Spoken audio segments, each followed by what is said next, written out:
Bonsoir à tous, bienvenue dans cette deuxième édition de KO Club. Aujourd'hui, je suis accompagné de Cédric Louchima, combattant de MMA, 6-0 pour le moment. Bonsoir Cédric, comment tu vas? Ça va et toi? Ça va très bien. Donc, grosse actu pour le moment, tu viens de signer au KSW. Ouais. Donc, peux-tu nous en dire plus à propos de cela? Voilà. De base, c'était même pas prévu pour te dire. J'avais prévu PFL, mais SW, en fait, ils m'ont proposé une clause que personne ne m'a proposé, tu vois. C'est que je Ouais. peux combattre autre part, et si le UFC vient, ben, ils vont me laisser aller combattre là-bas, tu vois. Et comment je peux t'expliquer ça? En fait, comment ça s'est fait, c'est que je devais signer pour PFL le jeudi, tu vois. Et le Ouais. mardi, KSW est venu avec une offre, je me suis dit, en vérité, je vais aller chez eux, tu vois. Et ouais, ça s'est fait comme ça. Là, maintenant, j'ai une date pour le 14 juin, face au classé numéro 3. Donc c'est parfait, tu vois. On va voir comment ça se passe. Oui, il n'y a pas que toi qui es dans les grosses organisations en Belgique, il y a des autres combattants belges comme Moustapha Diakhaté qui est à l'ARES. Ouais. T'as les frères Di Franco qui sont au PFL. Ouais. Il y a d'autres combattants. Patrick au Il y a PFL. aussi Patrick Abirora. Ouais, Il y a Boulagie à l'UFC. Bolaji à l'UFC. Ouais. Qu'est-ce que tu penses de cette ascension de combattants belges qui rentrent dans les grosses organisations? Pour moi, c'était inévitable, hein, parce qu'on a beaucoup de talent, ça fait des années en Belgique, tu vois. Mais ce qu'on n'avait pas, c'est les opportunités, on va dire, et les pistons pour certains, tu vois. Et là, maintenant, comme il y a tout qui est en train de se débloquer, surtout comme le MMA il est légal en France, je pense que c'est ça qui nous a permis de nous catapulter en une fois, tu vois. Je pense que c'est vraiment ça qui a fait la différence. Parce que le talent, on avait toujours, en fait. Ouais. Maintenant, c'est juste les opportunités. On avait un Belge à l'époque, c'était Safedine, Tariq Safedine qui était. Champion de Strike Force, et puis il est parti à Puis l'UFC. après, la partie quand même a fait quand même des grosses. Ouais, je pense que lui, il a inspiré beaucoup de gens, honnêtement, tu vois. Parce que même moi, quand j'ai commencé, je me souviens, c'était lui la référence, hein, Ouais. moi, tu vois ce que je veux dire? Ouais, puis, gros débat du jour. Enfin, il y a des débats qui se font. C'est par rapport à, vous êtes dans le MMA, vous faites beaucoup ce water cut. Ouais. Donc, et on voit des combattants perdre des litres d'eau énormes, ils perdent 15, 20 litres d'eau, ils reprennent 30, 40. Qu'est-ce que tu penses de ce truc-là? Qu'est-ce que les fédérations nationales comme internationales ou les grosses organisations devraient mettre en place pour limiter ce genre de choses? Pour moi, de mon expérience personnelle, il devrait y avoir plus de catégories, je pense, tu vois. Soit plus de catégories, ou bien il devrait y avoir, comme ils font à ONE FC, le jour du combat, ils vont faire un test d'hydration, on dit en français? Ouais, hydratation, ouais. Hydratation. Et s'ils voient que t'es plus de 10% de ton poids, je pense que bah, ils te forcent à combattre la catégorie au-dessus, tu vois. Ouais. Donc moi, je pense que ce serait la solution, ou bien mettre plus de catégories, par exemple, le mettre de 83 à 93 kilos, 84, 89, 93, tu vois. Parce que pour moi, je pense que c'est pas bon, c'est très dangereux, tu vois ce que je veux dire. T'as des combattants qui sont morts à cause de ça. Ouais. Il n'y a pas que les pros qui le font, parce que je veux dire, quand vous êtes professionnel, vous êtes quand même encadré. Ouais. Vous avez quand même une équipe derrière vous. Ouais, ça c'est obligé. Mais il y a des amateurs qui le font, des fois, c'est le jour même.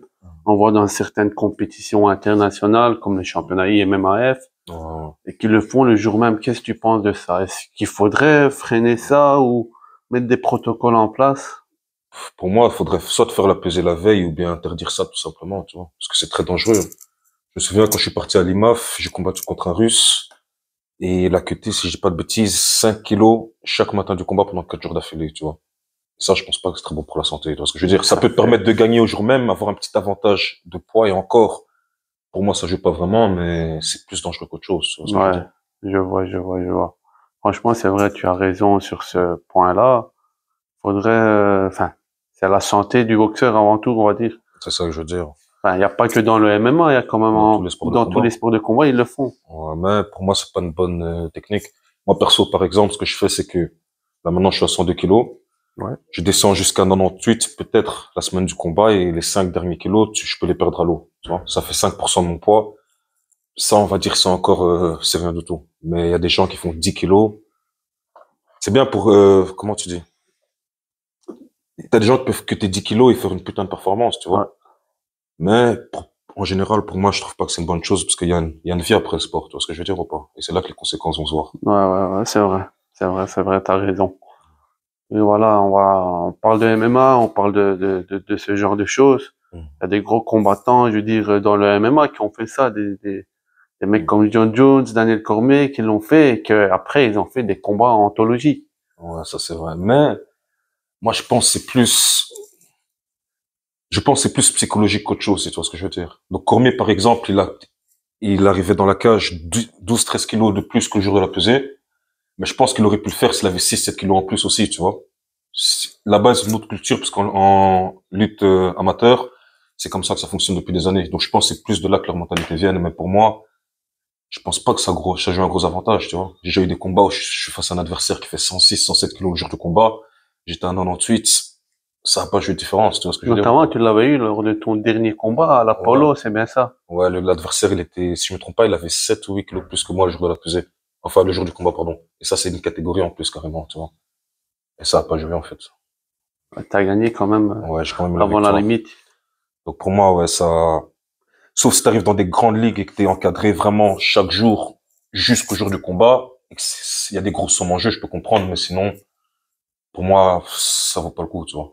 Quand tu dis Personnellement. grosse ligue, c'est l'UFC, Bellator UFC, ou... Bellator, One, et encore, quand tu arrives dans le top 20, top 30, tu comprends. Mais si t'es en train de combattre dans des petites organisations en Europe, tu vas te tuer la santé pour Ouais, rien, genre tu vois ce que je veux dire? pas un combattant qui fait la carte préliminaire, c'est ça, C'est quoi. ça, ou bien si tu combats en amateur ou tu combats dans une petite organisation locale en Belgique, pour moi, ça vaut pas la peine personnellement, tu vois. Mon expérience personnelle, ça. Et voilà, t'es dans le MMA, t'es dans le sport de combat depuis longtemps.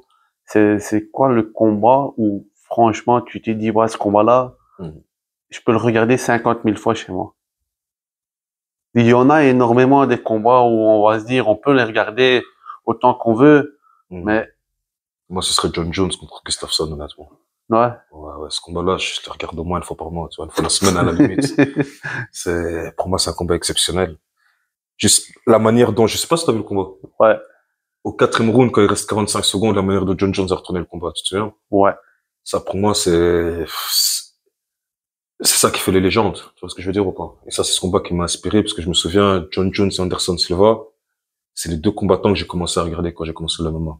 Et le premier combat de John Jones que j'ai vu, c'était contre Gustafsson, en 2016, je pense, c'était. Et ce combat, il m'a matrixé, si je dois être honnête, tu vois. J'ai commencé à m'entraîner les coups de retourner, les coups de genou. Ouais, c'est ce combat-là qui m'a changé ma vision.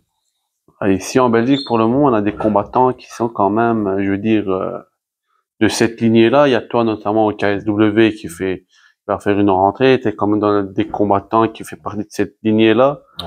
Qu'est-ce que tu penses des autres combattants belges Mm.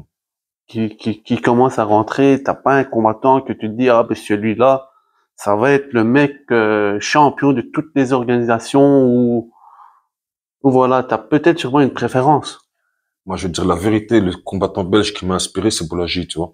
Parce que quand je suis arrivé dans cette salle, il était déjà, c'était lui, on va dire, qui faisait monter le MMA en Belgique.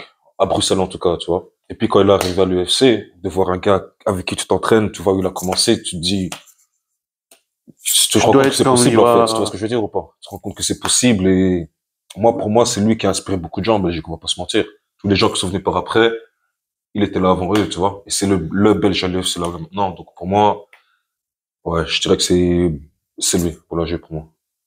Qui peut être champion à l'UFC un jour. Qui peut être champion à l'UFC, ouais. Enfin, après, t'en as d'autres qui sont en train de monter, tu vois. T'as les petits comme Patrick, t'as Mossar, qui peuvent faire quelque chose dans le Ouais. futur. Mais pour moi, actuellement, là, maintenant, si on doit dire dans les 4-5 ans à venir, c'est lui qui a ses chances, tu vois. Il est déjà à l'UFC là maintenant, tu vois Ouais. ce que je veux dire. Et là, quand même, il a quand même fait 2 combats à l'UFC, dont une victoire, Dans une victoire, il a battu Dylan Salvador pour entrer à l'UFC par KO. ouais, Personne s'y attendait, donc, au Dana White Contender Series. ouais, tu vois. Alors que Dana White, il avait Il avait sa préférence, on va il dire ça avait comme sa ça. préférence envers Dylan Salvador un C'est peu, je ça, tu pense. vois. Et le fait qu'il ait fait ça, tant que personne le surpasse, c'est lui pour l'instant la tête d'affiche, en Belgique en tout cas. Tu comprends? Ça, c'est mon opinion. Alors, on parlait de Abirora, Mm. question, voilà, tu connais, les Di Franco, tu connais les Di Franco, tu connais Abirora. Mm. Pour le combat qui va se dérouler le 24 mai, le choc belgo-belge. Ouais, ouais. C'est un combat, tous les Belges pour le moment, ben, Ils ont les yeux dessus, ouais. on a les yeux dessus. T'as une préférence d'un des combattants? Moi, c'est du Franco obligé, hein. Parce qu'ils s'entraînent à la Valorant Ouais. Team, c'est de la salle, donc ça veut dire que je fais pour les gars de la salle, tu vois ce que je veux dire ou pas? Ça, c'est tout le temps. Maintenant, c'est un combat, tout peut arriver, mais moi, je donne ma force à Di Franco, tu vois. En même temps, c'est la Mais Belgique qui gagne, hein, avec le combat, tu vois ce que je ils veux ont dire. le même palmarès, ils ont le même niveau de combat, la même expérience quand tu regardes. Au niveau de la carte des combats, Niveau expérience, c'est pas pareil, parce que Patrick, il a beaucoup fait en amateur, tu ouais, vois. Et maintenant, Di Franco, lui, ça fait en des années pro, qu'il est passé en pro. Donc, je pense que ce serait l'expérience contre contre la la jeunesse. jeunesse, on va dire, tu vois. Et ça, Mais je veux c'est, dire, niveau soumission, ils finissent, ils sont quand ouais, même à 5, 6 finis chacun des ouais, deux ils ont 5 finis côtés. chacun, si je me trompe pas. En fait, le combat peut aller des deux côtés, honnêtement, mais moi, je suis côté Di Franco, honnêtement. Ah, on verra bien ça le 24 mai. On verra le jour du combat, hein, tout peut arriver. Et c'est pas que je suis contre Patrick, mais c'est bien, Di Franco, il s'entraîne à ma salle, donc ça veut dire qu'on reste pour la team, tu vois ce que Ouais, je veux dire? voilà. Ça, c'est normal. Je connais Di Franco aussi, je connais Abirora, je les ai vus boxer, combattre plusieurs fois dans diverses organisations. C'est vrai que ces deux combattants, ils peuvent aller très loin au PFL. Moi, c'est ça, ce combat-là, il va ouvrir les portes pour aller deux, c'est pas les deux, tu vois. Peu importe l'issue du combat, s'ils font une belle performance tous les deux, c'est ça que les gens vont retenir, je pense, tu vois. T'as un pronostic à l'issue du combat, ça va aller au chaos, ça va aller à la décision. Je pense que ça va être un combat serré, mais Di Franco va le prendre à la décision. Je pense honnêtement que l'expérience va jouer, tu vois. Ouais. Ouais, parce que Patrick, il est bon, il est très bon. Et sur ce qu'il est en train de faire, il est très bon dans son domaine, tu vois. Mais l'expérience, on peut jamais nier ça, tu vois ce que je veux dire ou pas? On l'a vu récemment, je pense que c'est qui a combattu encore? L'année passée, Glover contre Prochaska, je sais pas si t'as vu ce combat. Ouais.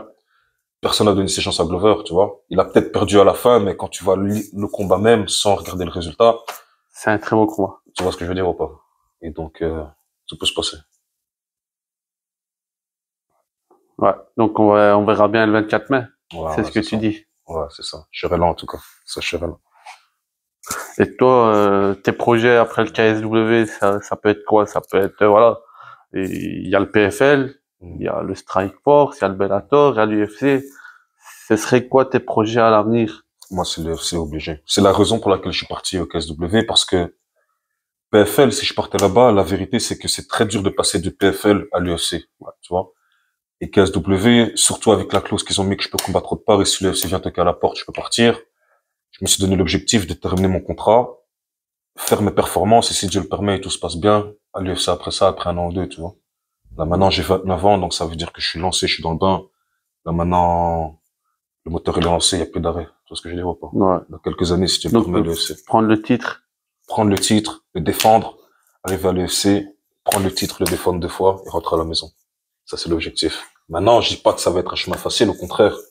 Mais la route est tracée. Déjà, t'as un combat qui est là le 14 juin face à Face au numéro 3, ouais. Damien Piwowarczyk, si je me trompe pas sur son nom. Il est très bon, il est solide. c'est un gros client. C'est un gros client. Maintenant, moi, je fais confiance à ma prépa, en moi-même. Et si je fais ce qu'il y a à faire, j'arrive le jour même, on va quitter là-bas avec la victoire. Tu vois ce que je veux dire ou pas?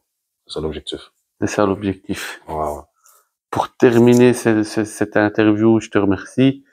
As-tu un message à faire passer à tous ces jeunes qui sont là en train de nous regarder, en train de commencer ce sport-là, que ce soit du MMA, du kickboxing, de la boxe ou n'importe quel sport de combat? C'est quoi ton conseil le plus important que tu donnerais à ces jeunes pour performer dans leur discipline? Je dirais être bien entouré.